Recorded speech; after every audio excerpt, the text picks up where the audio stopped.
Саламатсыңдар ма менің 4-ші сынып оқушыларым? Сабағымызды, яғни 5-ші бөлімді ары қарай жалғастыратын боламыз. Күнделікті жаңа сабақты көріп отыру үшін каналға міндетті түрде тіркеліп алыңдар. Олай болса, 72-ші бетті ашамыз. Look at the exercise 9, listen and read. 9-шы тапсырма тыңдалым және оқылым балалар.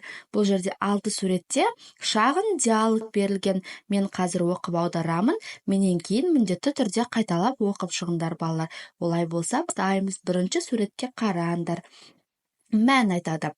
Right everyone, we must put up the tents before it gets dark. Lily, can we collect the firewood for the campfire? Мән, yes, okay. Мән, қанекей барлығымыз қараңғы түспей тұрып, шатырды құрып қояйық дейді. Лили болса, онда біз отындарды жинай берейік пе дейді. Мән, я, әрине деп айтады. Енді 2-ші суретке қараймыз. Мән, Daisy, you mustn't use your mobile phone when you are camping. Jake, use it on. Daisy, ұялы телефоныңды бұл жерде лагерге келген кезде қолданбауың қажет деп айтады. Джейк болса, тек қана төтенше жағдай болған кезде ғана қолдан деп айтады. Енді келесі суретке қараймыз. 3-ші. Джейк. Why can't we light the campfire? Liam. The firewood is wet. It must be dry, Lily. Lily. There isn't any dry firewood anywhere. Яғни Джейк айтады, не үшін біз отынды жаға алмай жатырмыз дейді. Лиам болса, отындар өте сулы, яғни су болып тұр. Бізге тек қана құрғағы керек қой, Лили дейді. Ал Лили болса, біз еш жерден құрғақ, су тимеген отындарды таба алмадық деп жауап береді. Енді 4-ші суретке қараймыз. Daisy. Well, now what? Jake, I'm hungry and we can't cook anything. Daisy айтады, не болып қалды дейді. Jake болса, қарным қатты ашты, біз тамақ істей алмай жатырмыз дейді. 5-ші суретке қараймыз. Liam.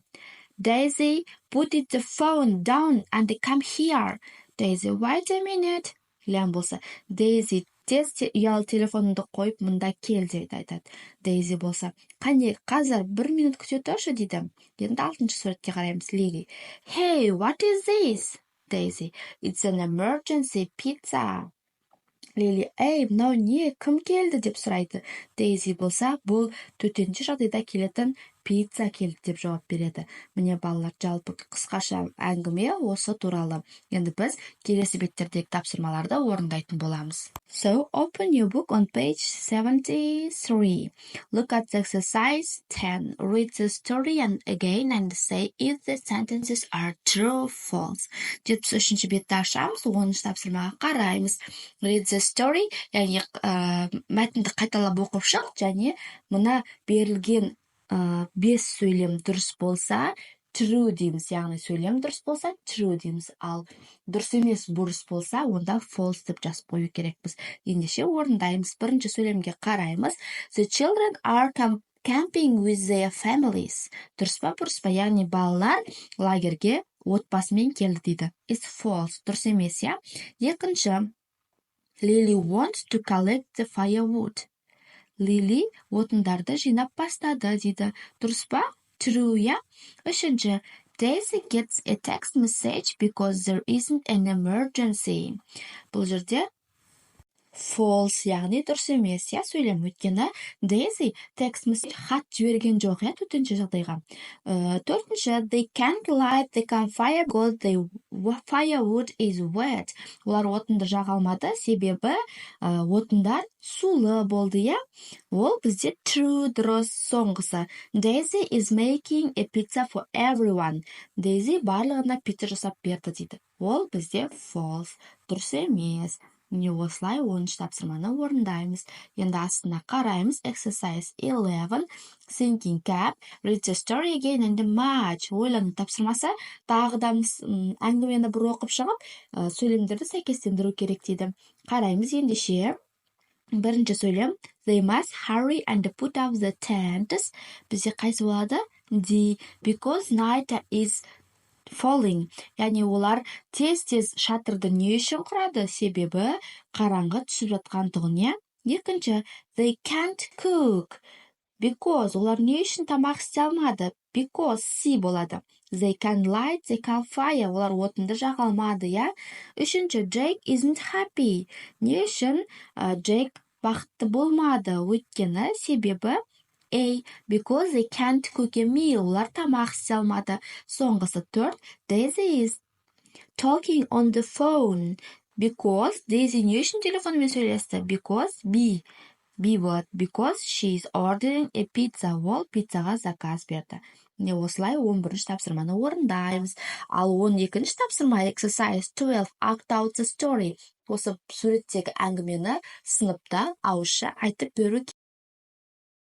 So next exercise 13. Talking point, listen and read, make a new dialogue with a friend. Бұл жерде диалог берілген, оны оқып тыңдап, өзіміз диалог құрастыру керекпіз. Бұл жерде Сәуле мен Беріктің диалог, балалармен қазір оқып аударып шығамын. Тыңдаймыз. Сәуле. I love camping. Берік. Me too. Let's get everything ready. We must put up the tent. Сәуле. Can't I collect the firewood? Берік. Yes, it's easy and we must get some water too. Сәуле. I can do that. Яғни Сәуле айтады, мен лагерге шыққан ұнатамын дейді. Берік болса, мен де ұнатамын. Онда біз дайындалайық дейді. Бізге міндетті түрде шатыр керек болады дейді. Сәуле айтады. Ал мен отындарды жинай берейін бе дейді. Берік болса, я, ол өте оңай, және біз су алу қажет дейді. Сәуле болса, жарайды, мен жасаймын дейді. Енді мен астына қысқаша Айжан мен Айдостың мәтінін беріп қойдым, балалар. Өзгертіп те жазсаңдар болады. Мысалға, Айжан. I like climbing mountains. Айдос. Me too. Let's do this tomorrow. We must take sure that we will have all the necessary equipment. Айжан. Can I take a special bag with me? Айдос. Yes, it's possible. Please make sure that we have enough water with us. Айжан. I will definitely do. Бұл жерде Айдос айтады, мен тауға шыққан ұнатамын дейді. Айдос болса, мен де ұнатамын. Онда ертең біз барайық дейді. Бізге керекті барлық заттарды алу керекпіз дейді. Айжан болса, мен өзіме арнайы сөмке алайын ба дейді. Айдос, я, ол да керек дейді, және біз өзімізбен бірге су алу керекпіз дейді. Айжан болса, жарайды дейді. Енді 14-ші тапсырмаға қараймыз. Sound spot, listen, point and repeat. Бұл жерде I, G, H әріпі I деген дыбыстайтын болса, және Y әріпі де I деген дыбысталып тұр, балдар. Бұл әріптерді жаттап аламыз. Мысалға, night, light, яғни I, G, H қосылып тек қана I әріпін береді. Night, light. Келесі, Y әріпі де I әріпін береді. Spy, sky. Көрінді ме, балалар? Айырмашылығы қандай екенін жаттап аламыз. Енді осы әріптерді біз 15-ші тапсырмаға қою керекпіз. Exercise 15. Complete. Then listen and repeat. Сөйлемді түсіп қалған әріптермен толықтыр дейді, және тыңдап, оқып, қайтала дейді. Мысалға, The spy with my little eye, a night lighting a fire and looking at the sky. Яғни мен суретке қарап отырып, керек әріптерді қойып шықтым. Қайталап оқимын. I spy with my little eye, a night lighting a fire and looking at the sky дейді балалар. Міне осылай тапсырмаларды жазып аламыз. Сабақтары қара жалғастырамыз. Exercise 16 at page 74.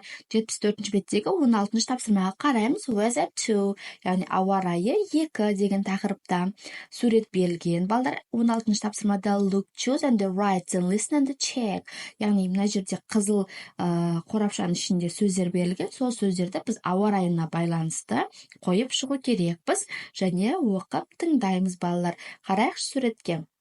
Бірінші қандай табиғи құбылыс, балдар? Thunder and lightning. Thunder and lightning деген ол найзағай, балалар. Жаттап аламыз жаңа сөздерді. Тағы қайталап айтам. Thunder and lightning. Енді екінші суреттен нені көріп тұрмыз, балдар? Ол қар көшкіні, я? Бізде ағылшынша avalanche. Avalanche ол қар көшкіні.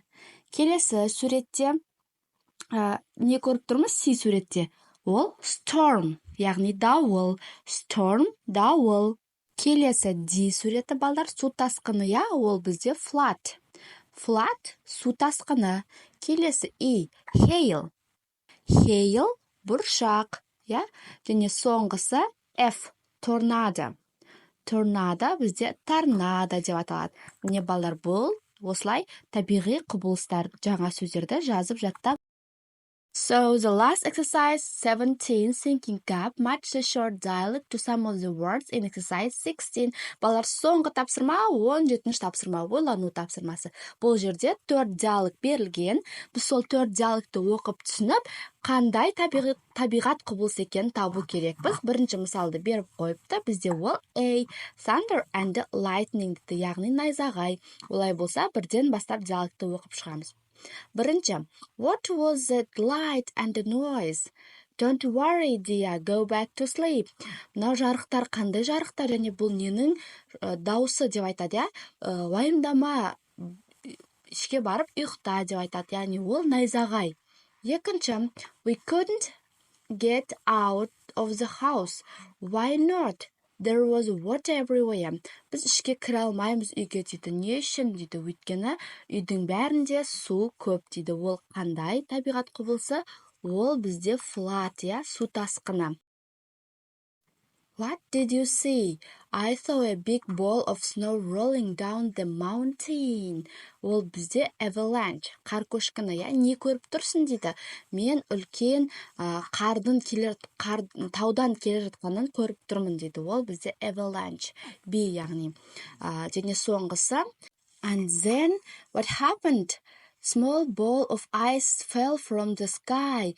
Не болып қалды деп сұрайды, я? Кішкентай қардың бөлшектері төбеден жауып жатыр дейді. Ол бізде hail, яғни бұршақ. 4i hail болады екен. Балалар, міне біз барлық тапсырманы орындап шықтық. Жарайсыңдар. Каналға тіркеліп алыңдар. Ертең тағы жаңа сабақтар шығады.